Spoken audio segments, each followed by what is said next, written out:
Hello दोस्तों। तो अभी तक आपने देखा था कि कहानी में रॉय जो कि सुपरनेचुरल पावर्स का। हेलो दोस्तों।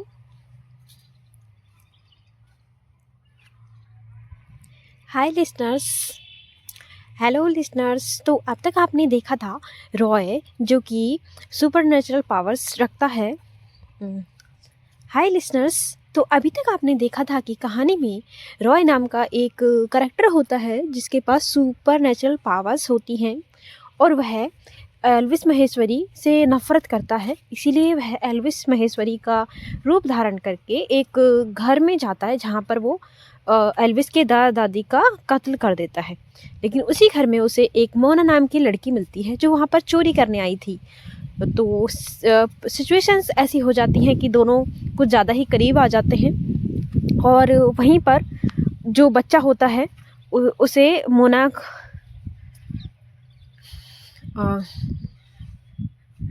अगले दिन रॉय मोना को एल्विस के बेटे के साथ विदा करके।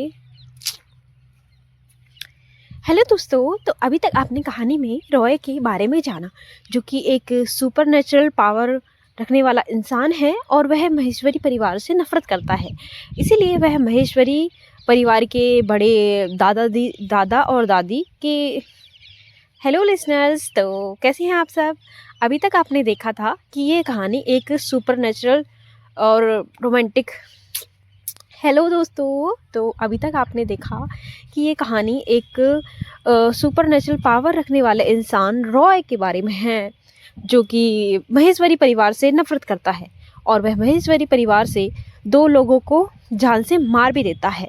लेकिन इसी बीच जब वह घर में मारने आया था उन लोगों को तो उसे एक चोर लड़की मिलती है जिसका नाम मोना होता है।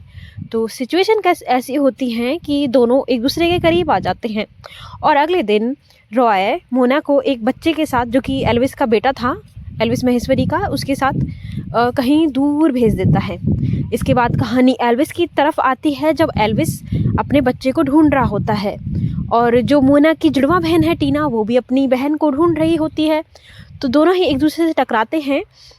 एल्विस को लगता है कि टीना ने उसके बच्चे को चोरी किया है क्योंकि असल में टीना ही उसके बेटे त्रिस की असली माँ थी जो अब काफ़ी टाइम से एक दूसरे से अलग हैं। ये पहले भी टीना ने कोशिश की थी अपने बेटे को चोरी करने की लेकिन एल्विस ने पकड़ लिया था। तो इस बार भी एल्विस को लगता है कि उसी ने मेरे बेटे को चोरी किया है। लेकिन टीना को पता है कि उसने ऐसा कुछ नहीं किया और वह परेशान है क्योंकि उसकी बहन और बच्चा दोनों ही अब गायब हैं। इसी बीच एल्विस उसे अपने घर ले आता है एक लड़के के वेश में। टिन नाम देता है वह टीना को और वो टीना को अभी पहनने के लिए एक अपने बॉडीगार्ड से बोला था कि कपड़े ले आना, लेकिन बॉडीगार्ड कुछ रिवीलिंग कपड़े ले आता है। तो अब कहानी आगे से शुरू करते हैं। एल्विस ने टीना से नज़रें फेरी और कहा, डिनर कर लो। टीना ने जवाब दिया, मैंने ऑलरेडी डिनर कर लिया है। तुम्हारी झूठ बोलने की आदत नहीं गई ना। चुपचाप बेड पर रखे डिनर को खा लो। एल्विस ने टीना का हाथ कसकर पकड़कर कहा तो टीना ने भी हाँ में गर्दन हिलाई। टीना ने जब तक खाना शुरू नहीं किया तब तक एल्विस वहां से नहीं हिला। खाने के बाद टीना छोटे बच्चे की तरह एक ब्लैंकेट में घुस गई। फिर एल्विस शावर लेने के लिए चला गया। एल्विस के जाते ही टीना उठ गई। वो कमरे की दीवार पर लगे फोटोज को गौर से देखने लगी। हर फोटो त्रिश से जुड़ा हुआ था।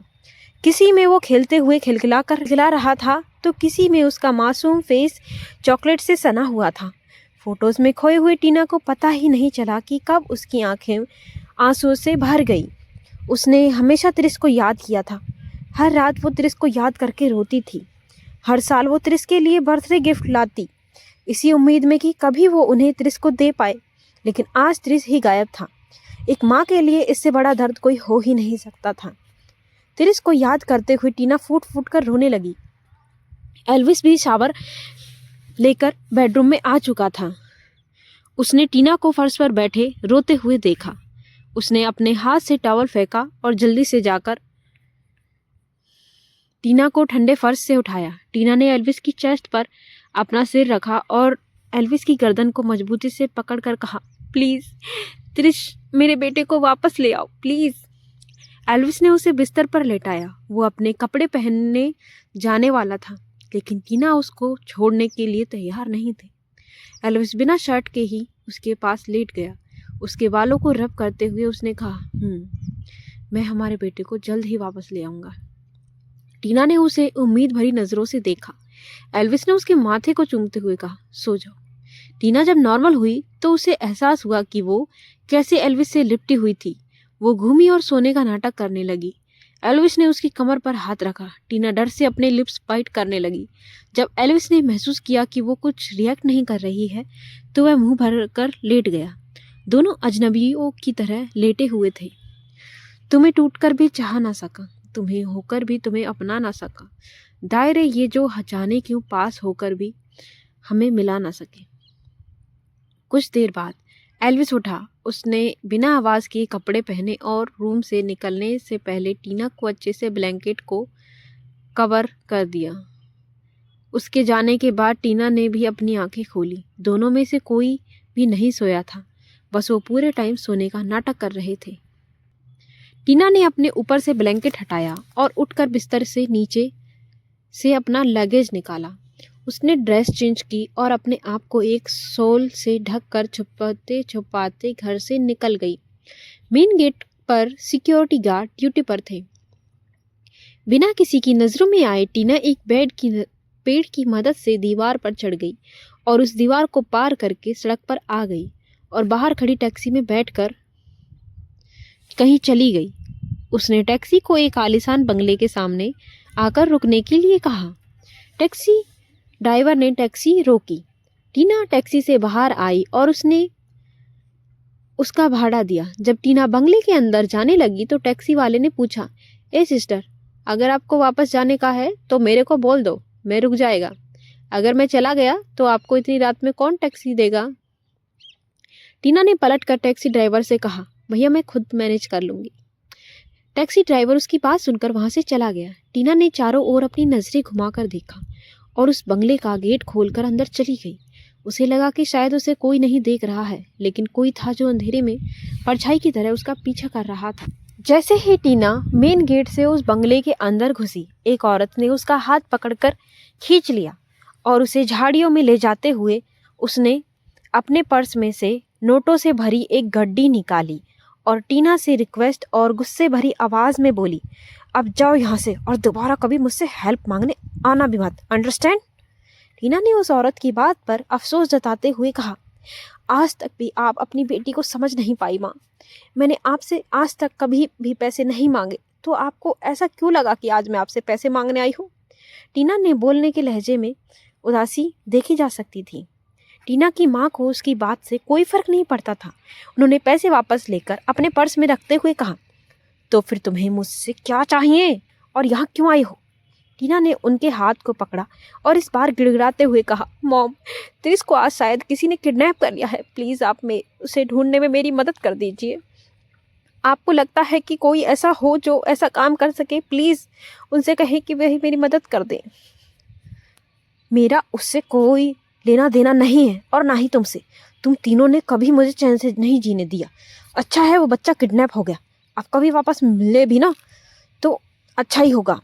वो नहीं होगा तो रूही भी खुश रहेगी उस महेश्वरी परिवार में। तुम भी अपनी एक नई जिंदगी आराम से शुरू कर पाओगी। बच्चे का क्या है, तुम अभी भी जवान हो। यह कहते हुए लवीना जीन के चेहरे पर कोई एक्सप्रेशन नहीं था।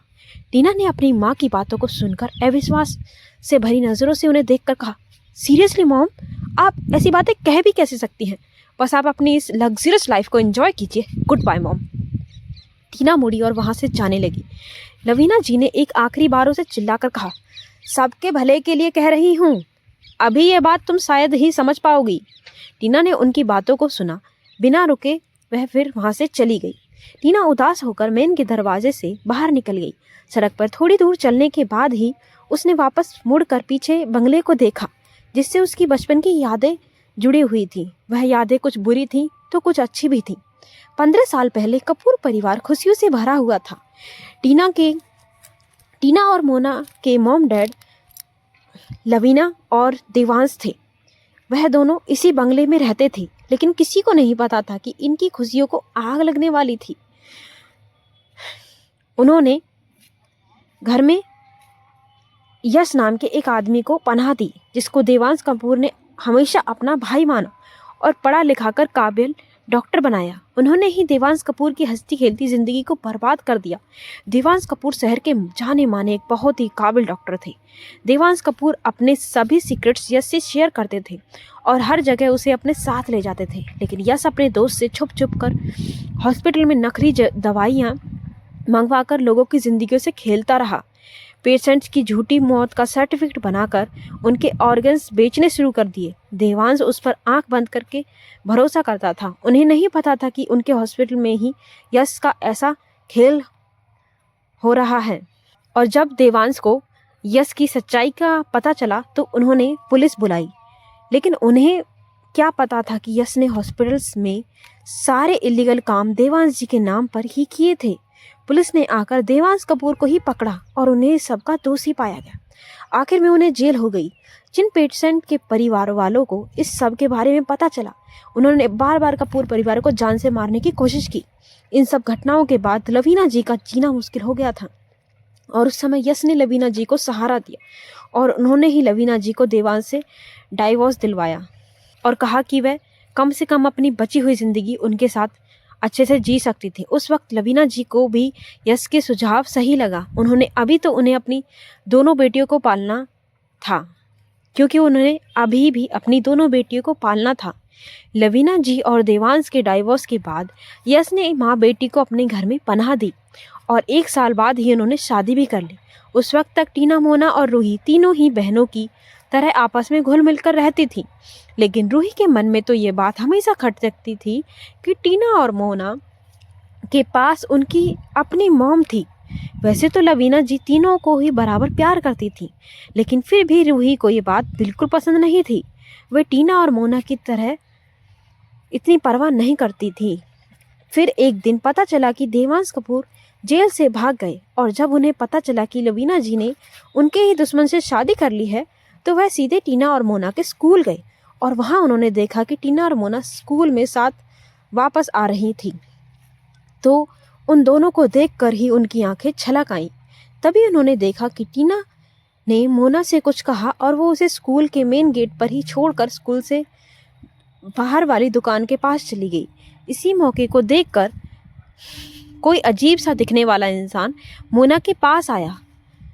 उसके चेहरे पर एक सातिर मुस्कान थी और अचानक उसने मोना को कुछ सूंघा दिया और उसे बेहोश करके अपने साथ ले जाने लगा। ये देखकर देवांश जी मोना की तरफ दौड़े। दुकान से वापस आती हुई टीना ने भी ये नज़ारा देखा तो वह इतनी घबरा गई कि उसके मुंह से एक शब्द भी नहीं निकला और वह वहीं पर गिर पड़ी। देवांश जी इस इंसान के पीछे दौड़ रहे थे कि अब मोना को उनके गोद में उठाए वहां से भाग रहा था। पर थोड़ी ही दूर पहुंचने के बाद देवांश जी ने उसे पकड़ लिया और उसे लगभग अधमरे होने तक मारा और फिर वो मोना को अपनी बाहों में उठाकर वहां से चले गए। उन्हें पता था कि पुलिस उन्हें अभी भी हर जगह ढूंढ रही होगी, इसलिए वो जंगल में ही कहीं छुप गए। दूसरी तरफ जब टीना ने अपनी आंखें खोली तो उसने खुद को अपने रूम में पाया। उसने उठते हुए चिल्लाकर कहा, मोना। उसकी चिल्लाने की आवाज़ सुनकर लवीना जी, जो अभी अभी कमरे से बाहर गई थी, वो भागी भागी अंदर आई।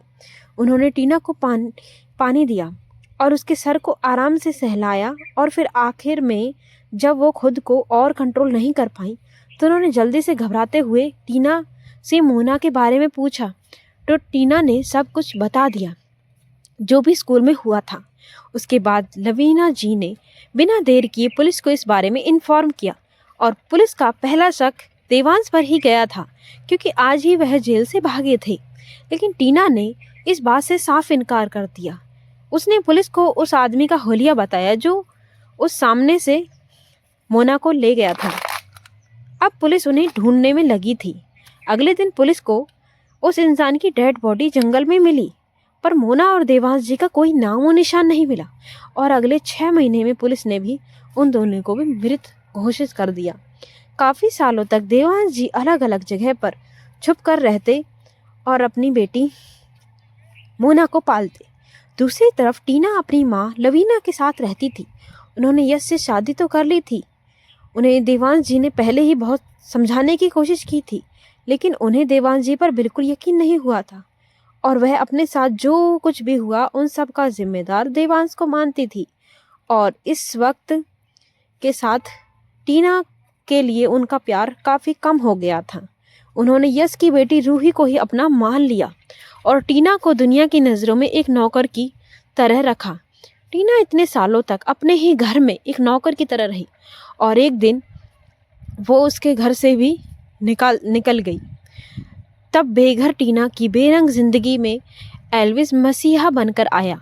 एल्विस से मिलकर टीना को लगा जैसे उसकी दुनिया में खुशियां ही खुशियां भर गई हों। लेकिन उसकी बुरी किस्मत कहाँ उसका साथ छोड़ने वाली थी और एक दिन टीना को किसी मजबूरी की वजह से एल्विस और अपने बेटे त्रिस को छोड़ना पड़ा। एल्विस से छुपते हुए वो किसी गांव में आकर रहने लगी। तभी उसे मोना मिली। टीना ने उसे अपने पास्ट के बारे में ज़्यादा कुछ नहीं बताया। मोना को भी अपनी बड़ी बहन के रूप में माँ का प्यार मिला।